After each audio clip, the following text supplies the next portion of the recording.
साहिब बंदगी, बेड़ा बांधिन सर्प का भव सागर के माए, जो छोड़े तो बूढ़े गहे तो डसे बाए। बेड़ा बांधिन सर्प का, अद्भुत साहब के कहने का ढंग ही अद्भुत है। अद्भुत अद्भुत उनको कवित्व सूझ जाता था, अद्भुत अद्भुत अद्भुत अद्भुत उनके शब्द विन्यास हो जाते थे, अद्भुत उसकी थिंकिंग होती थी, अद्भुत उनकी कल्पना शक्ति थी। कहते बेड़ा बांधिन सर्प का, बेड़ा जहाज मतलब नाव, पहले आजकल तो बड़े बड़े जहाज होते हैं और स्पेशल नाव होती है। पहले क्या है, नदी नाले छोटे मोटे पार करना होता था तो लकड़ी को 8-10 लकड़ी को एक में बांध करके रस्सी से बांध देते थे और बांध करके उसी में बैठते थे और खेते हुए पार होते थे पतवार से, या बांस अगर कहीं उथली जगह है तो बांस को टिक करके उसे धक्का देते थे, उससे वो पार होता था, तो उसे बेड़ा कहा जाता था। लकड़ियों को सब बांध करके और पार करने के लिए बनाया जाता था। तो क्या किए, एक व्यक्ति ने भवसागर पार करने के लिए, सागर को पार करने के लिए बेड़ा बनाया। किस चीज का? सांपों का। सांप को बांध करके और जहाज बनाया, बेड़ा बनाया, और बेड़ा बना करके उसको पार करना चाहा। अब उसमें बैठ करके उसे पकड़ करके पार हो रहा है। तो होता क्या है कि वो बेड़ा को पकड़ता है तो वो सांप उसे डसते हैं। सांप का बेड़ा बना हुआ है, सांप कई सांपों को बांध करके बनाया गया। अब उसमें से वो पकड़ता है तो वो डसते हैं, अगर छोड़ देता है तो डूब मरता है। तो उसकी स्थिति बड़ी दयनीय है। पकड़े तो काटते हैं और मरना है, और अगर छोड़ दे तो डूबना ही है। बेड़ा बांधिन सर्प का भव सागर की माँ, जो छोड़े तो बूढ़े गहे तो डसे भाई। ऐसे ही लोग बेड़ा बना दिए। संसार में देवी देवता और मत मान्यता की जो का बेड़ा बनाए हुए, और उसको लेकर के पार उतरना चाहते हैं। कर्माकांड का, उपासना कांड के जो पहले चर्चा आई है, ऐसी चीज का नाना प्रकार के कर्मकांड करके, अनुष्ठान करके ये भवसागर को पार करने के लिए बेड़ा बनाए, या फिर नाना प्रकार के जप कीर्तन करके संसार सागर से पार करने का ये बेड़ा बनाए। साहब कहते हैं यदि पकड़ के चलते तो डसे जाते हैं। किससे डसे जाते हैं? भ्रम से, भ्रम रूपी सर्प से डसे जाते हैं, क्योंकि उनकी स्थिति तो वो होती नहीं। ये अब इतनी बात तो समझना चाहिए कि जिस चीज का जितना मूल्यांकन हो, जितनी उसकी कीमत हो, उतना आंके तब तो ठीक है।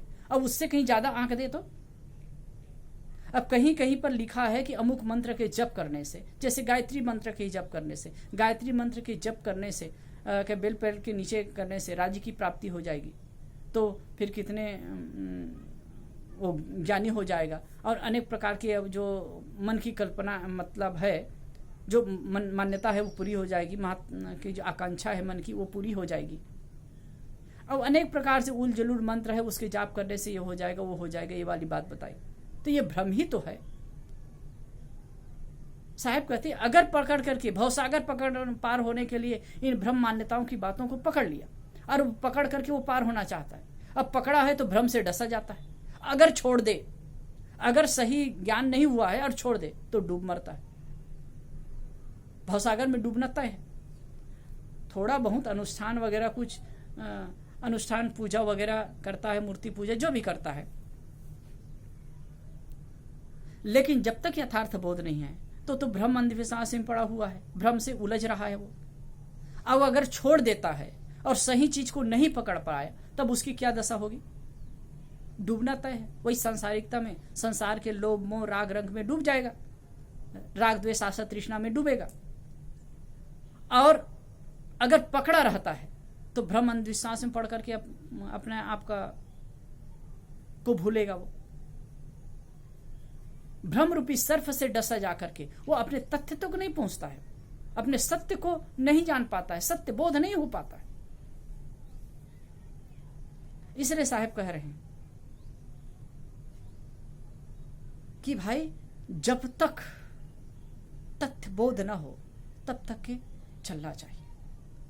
जो भी कर रहे हैं, जो कर्मकांड कर रहे हैं, जो क्रियाकांड कर रहे हैं, कई जगह तो ऐसे देखा जाता है आज भी दूसरे मत पंथ में, दूसरे परंपरा में तो है ही, जैसे मुसलमानों वगैरह में तो है ही, कुर्बानी की बात है।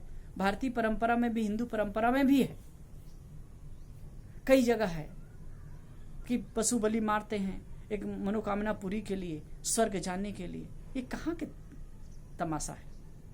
एक प्रकार के अंधविश्वास ही है, ये भ्रम की ही बातें हैं। इसमें पढ़ करके उलझते हैं, प्रत्यक्ष प्राणी की हत्या करते हैं और उसके बदले में स्वर्ग की कामना करते हैं। भव सागर की मां है, भव सागर पार करने के लिए ये अंधविश्वास को लेकर के एक तो समझना चाहिए कि भव सागर है क्या। भव सागर है चित्त शुद्धि, भव सागर है चित्त, आपका मन ही भव सागर है। भव सागर कोई बाहर नहीं है, भव सागर आपके अंदर ही है, मन ही भव सागर है। एक वेद में मंत्र आया है, अस्मन्वती रीयते समरबध्वम प्रतरता सखाया अत्रा जहान ये असन्न सेवा शिवान वयम मयम उत्तरे मां विवाजान। इस मंत्र में बात आई है, अस्मन्वती रीयते, पत्थरों से भरी हुई नदी है जो निरंतर बह रही है, एकदम घरघरा के बह रही है, बड़ी जोरों से बह रही है। अस्मन्वती रीयते समरबद्धम प्रतरता सखाया, हे सखा, हे मित्र, तो समरबद्धम, तो सजग होकर के तैयार होकर, कमर कस करके तैयार हो जाओ, उठ खड़े हो। अत्रा जहां में ये असन्न सेवा, अत्रा जहां, अत्रा मतलब यही, जो भी है उसे त्याग दे, असत और असीव है उसको त्याग दे और आगे बढ़। जब इस नदी को पार करोगे तो कल्याणकारी वस्तु तुम्हें मिल जाएगी। तो ये मन, ये नदी कौन सा है?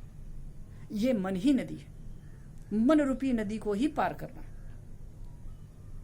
अब भवसागर ये मन ही है, मन रूपी भवसागर में ही आदमी डूबता है, उतराता है। और अगर मन की कल्पनाओं से, मन की वासनाओं से, मन की अविद्या से अगर पार हो गया तो मुक्ति है, तो उसकी गति है। इसलिए इस तथ्य को समझ करके जीना चाहिए। कबीर साहब इसमें कह रहे हैं कि बेड़ा बांधी सर्प का भव सागर की मां, जो छोड़े तो बूढ़े, गहे तो डसे बा। इस मन रूपी भवसागर को पार करने के लिए बेड़ा बनाए, किसका? कर्मकांड का, उपासना कांड का।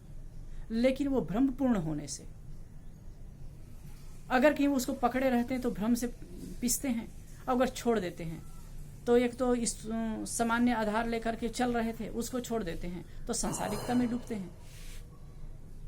इसलिए साहब का कथन है कि भाई इससे पार नहीं हो जा सकता। इसलिए जब यथार्थ बोध हो, समझ हो, सही चीज समझें तब छोड़े। अगर सत्य बोध होता है और सही हम भक्ति और सही कर्म और ज्ञान में लगते हैं तो हमारी गति होती है। तो पहले समझना है, उसके बाद फिर चलना है। साहिब बंदगी।